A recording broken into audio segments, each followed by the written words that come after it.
What if the deepest source of suffering isn't what happens around you, but the stories you tell yourself?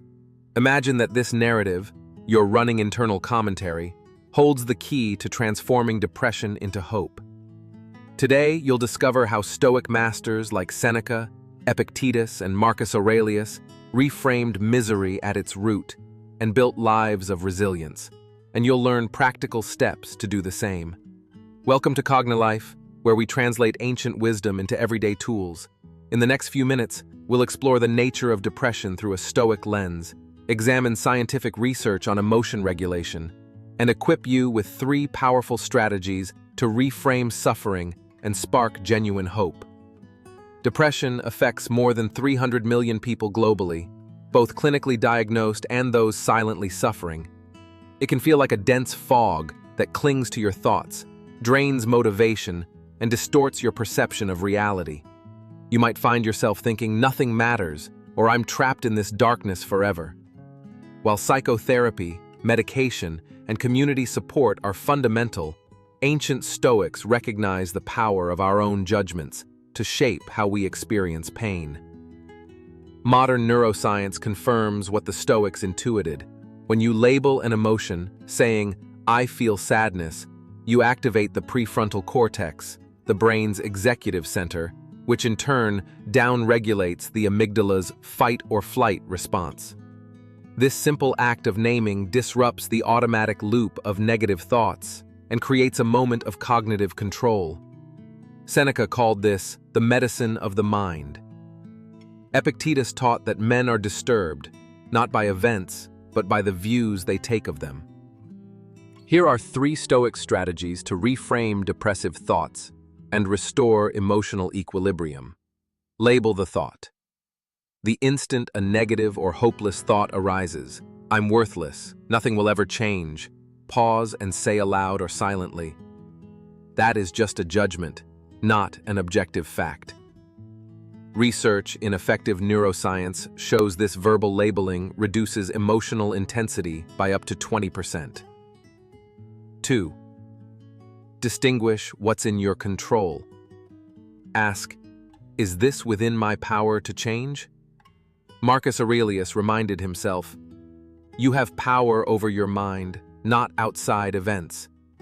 If it's outside your control, past mistakes, others' opinions, choose to release the effort to fix it and focus your energy on what you can influence."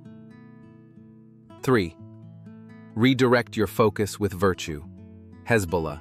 Once you've named the thought and let go of what you can't control, commit to a small virtuous action.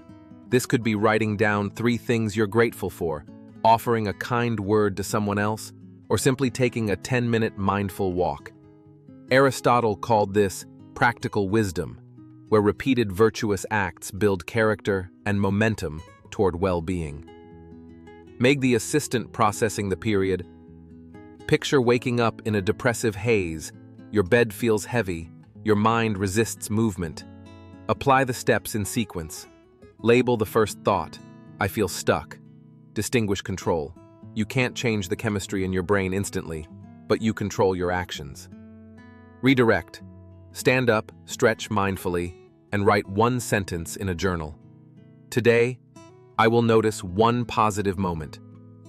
These micro-actions interrupt the negative cycle and create a tangible shift toward engagement and hope. Now, imagine you receive criticism at work, harsh feedback that triggers self-doubt.